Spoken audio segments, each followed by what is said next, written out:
Why aren't there any premium jets in any of the current tech trees? And will we ever see it? Nope. There will never be any rank 5 premium vehicles, and there is a big and important reason for this. We do not want our players to buy their way to the top. Cut.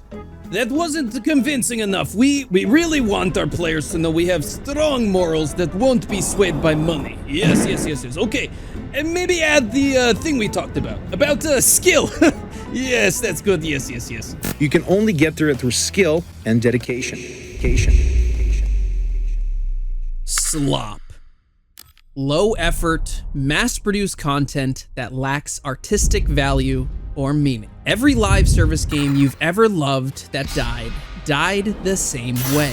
I'm going to walk you through exactly how it happens using a game I've loved for over a decade that is right now dying in front of us.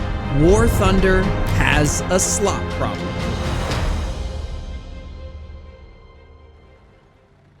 Real quick, before I get into any of it, there's 3 things that you need to know. First, this video is not sponsored. If anything, it's the exact opposite. I run a pretty large War Thunder channel, and yeah, full disclosure, I'm in Gaijin's partner program, which means making this video might torch that whole relationship.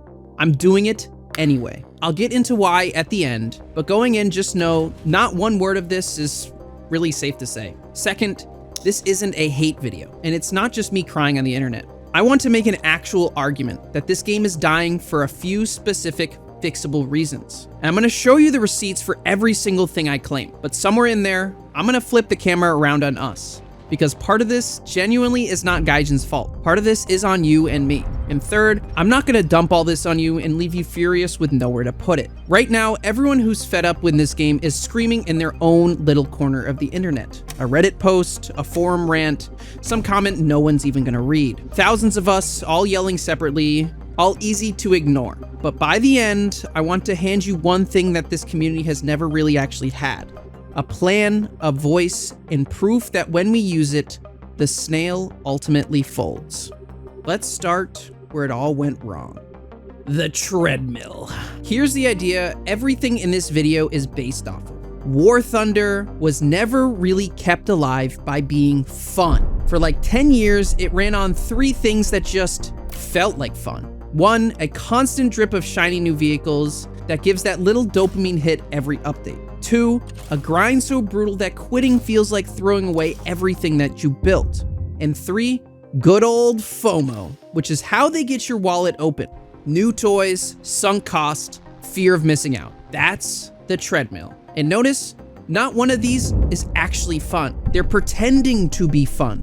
That's what you lean on when a game underneath isn't strong enough to hold people on its own. So why did it work for almost a decade? There was basically endless backlog of real, famous, genuinely cool vehicles left to add. Each patch, something new and shiny dropped, so you never really looked deep at how shallow the game really was. But then, they started running out of vehicles. That's it. The second the backlog dries up, the treadmill's got nothing to feed you. So the new content starts rotting into slop. I mean, copy-paste tanks, made-up vehicles, AI textures, premiums for days, and once that shiny new vehicle hype wears off, you finally look and go, oh, the gameplay was never really that good. That's a business model running out of road, and it's right here on the charts. I mean, you look at Steam charts. The player count peaked when Nuclear Thunder came out, a brand new game mode, then fell off a cliff in the last month. Why you should trust me. And to be clear, for those who aren't familiar with me, I'm not just some hater or drama slop channel dunking on a game I never cared about. It's basically the complete opposite. I downloaded War Thunder in 2014 by accident through an ad. I was 14. Yes, I'm unk now. I was god-awful, but I didn't care because I've never seen anything like it. Hundreds of planes screaming across the sky, real models, accurate models, actual history, and somehow the whole thing was fucking free. You could feel how much love got poured into it. The game was the reason I picked up editing in the first place. And then I started making videos, and then cinematics. It set the entire course of my life in motion. So when I tell you it's dying, it's not coming from hate. I lived the golden years. I know exactly what we had and exactly what we're losing. And I think it's worth fighting for. Let's start at the thing that all those new vehicles is quietly covering up: the gameplay. War Thunder hands you the most detailed, lovingly built tanks and planes in all of gaming, and then drops you into a Call of Duty domination mode. Cap 3 points, watch a ticket bar drain, repeat until somebody wins. That's the flagship mode. That's the only mode most people play. And the thing is, the old modes were better. They had depth. They weren't perfect, but they made you feel like what you did actually swung the match. Take the old Norway. Allies spawned up in the air and Axis spawned on the ground to stop the landing. Two totally different jobs, one battle, and every single player mattered. Now everybody just W keys forward until the tickets run dry or there's no planes left to shoot. Teams used to have soul too, back when matchmaking was a bit more historical. Now you watch Germany, Israel, Pakistan, Russia, and Sweden all on the same team. That's not really immersive. And don't get me started on the map. We'll get to that later. So how do we fix it? I mean, it should be easy, and the community has already proved it works. We're going back to nuclear escalation. There was teamworks, objectives, actual immersion, and one of the best received modes in years. Then Gaijin not only yanked it, but ruined it for the second week. Gaijin, the numbers don't lie. Use that. The game modes don't even have to be complicated. Enlisted, made by Gaijin's own studio, on the same engine, somehow does modes and maps better than the actual flagship game. And ultimately, you could let us, the community, build the modes. Look at Fortnite, for example. They have an entire ecosystem of players building their own modes where you can gain actual XP and customize the experience to every player's individual expectations. Gaijin wouldn't even have to lift a finger. And you can't forget about the economy. In May 2023, Gaijin's greed pushed a little bit too far. They added an economy update that cranked repair costs and started charging silver lions for ammo and crew. The community lost it, review bombed the game into the dirt. Something like 50,000 negative reviews in 5 days, and it dragged it all the way down to overwhelmingly negative on the Steam page. Within days, Gaijin folded, rolled it back, and apologized, but not before quietly removing Steam from their trusted platforms. Burn that into your memory, because it's the single most important thing in this whole video, and we're circling back to it. The content went bad. This is where the whole thesis shows up. The treadmill that we talked about earlier runs on shiny new vehicles, and they're running out. So a quick check. When's the last time we got a genuinely cool event vehicle? Do you remember? I don't. We went from rewards you were actually proud to grind, like the Object 279, to forgetful, soulless filler. And the rot under all of it is copy-paste. Same vehicle, different tech tree, zero real changes, ultimately sitting there to pad your grind. And the bleakest one yet, generative AI. And other YouTubers have already touched on that. But to be so lazy, you use Gemini to AI generate textures and forget to remove the logo? They claimed that it was some outsourcing studio error. Is that really the case? Sit with that for a second. A company making this kind of money, shipping AI slop because the content machine's running so hot, no one's noticing. So Gaijin, how do you fix that? You need to spend the money. War Thunder pulls in well over 120 million euros a year in just revenue. Pay your devs more, hire more of them, outsource real art from real studios.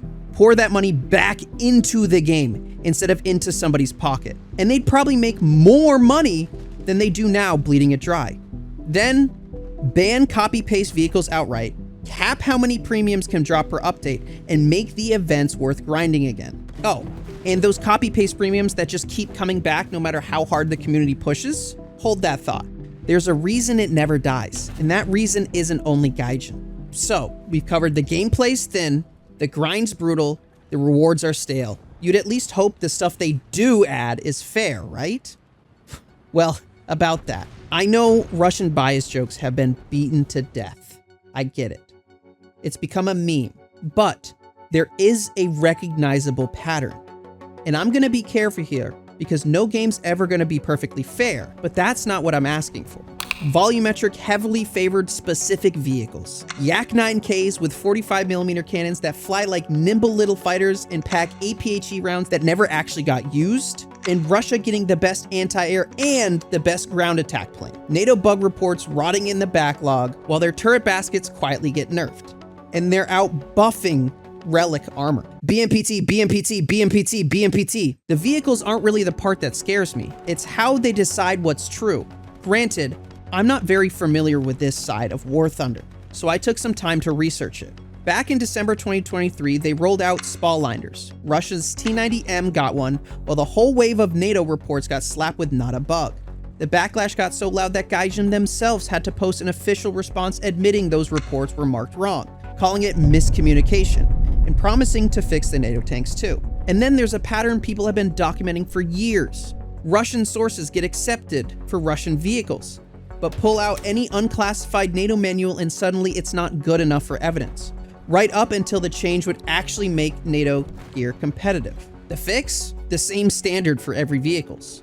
Pick it, post it, stick to it, and just talk to us. Why all the copy-paste? Where's all the stuff you promised?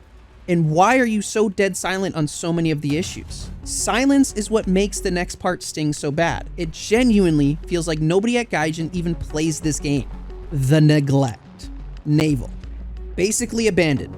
Nobody plays it, but Gaijin keeps spending thousands of dollars on new models. Keep in mind, a highly detailed model costs between $10,000 and $40,000. Remember that whenever they add a new naval vehicle.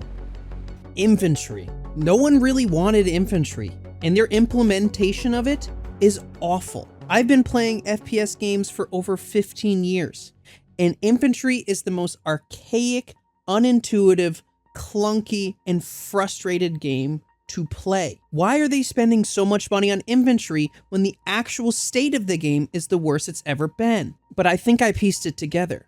They realized they're running out of things that you can grind in the game, so they needed to make an entirely new tech tree. That's what infantry is for. It's not to give you a new exciting experience, it's to keep you in the grind loop. That's what we should not be allowing as players. The sound, the positional sound is so unreliable, you genuinely sometimes can't tell where someone's shooting at you from. Not to mention the inconsistency. Something like, for example, the Valentine tank. Its engine is so loud you can hear it from across the map, yet other tanks are much more quiet. And CAS. CAS is dirt cheap. A plane, especially a top tier one that can wipe an entire flank, should not cost you 1 cap and 1 assist. And the new player experience is straight up brutal. Hundreds of hours just to learn the basics, with tutorials that teach you basically nothing. And the fix for all of that is just to play your own damn game. And a little internal playtesting would catch half of this jank before it ever ships. And the 2026 forums are packed with veterans saying the same exact thing, that whoever's balancing this clearly does not play it. Cut the friction for new players, add new tutorials, add better quality of life.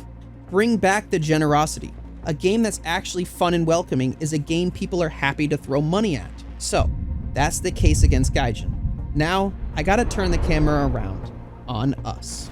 I've spent this whole video pointing the finger at Gaijin, but that's only half the problem. Gaijin makes copy-paste premiums because copy-paste premiums sell. They lock famous vehicles behind a paywall because we line up around the block to buy them. They re-release the same tired event because we will grind it anyway. Every single time some lazy $70 reskin drops and the whole community groans about it on Reddit, and then they'll buy it in record numbers. We are not protesting the slop, we're actively funding it.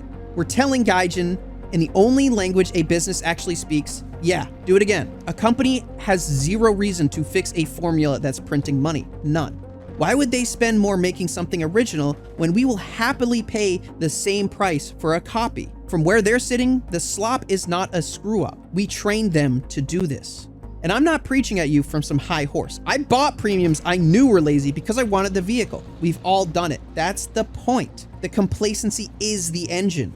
It is the treadmill. As long as we keep rewarding the worst version of this game, the worst version is exactly what we're gonna keep getting. But if our wallets are the problem, our wallets are also the solution. We're not powerless here. We are collectively the entire reason the game exists.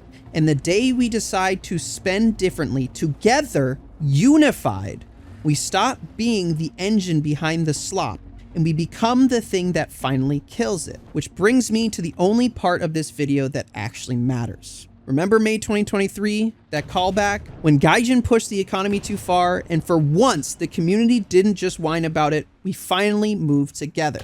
A real boycott. And within days, a company that had ignored the exact feedback for years caved and apologized. That's documented. That's documented history. They can be moved. They just only move when we move. So here's the plan. 4 things.